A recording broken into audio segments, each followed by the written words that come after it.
ఒకానొక సమయమందు ఆ నాయని గ్రామానికి యేసు ప్రభు వెళ్తా ఉన్నారట. ఆ నాయని గ్రామంలో ఒక తల్లి జీవిస్తా ఉండేది.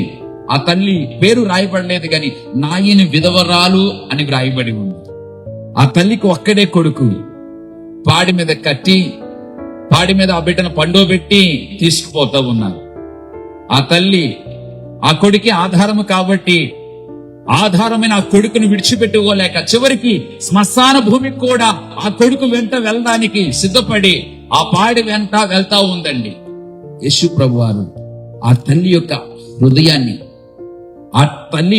హృదయాన్ని ఆ మాతృమూర్తి యొక్క హృదయాన్ని చూశాడు.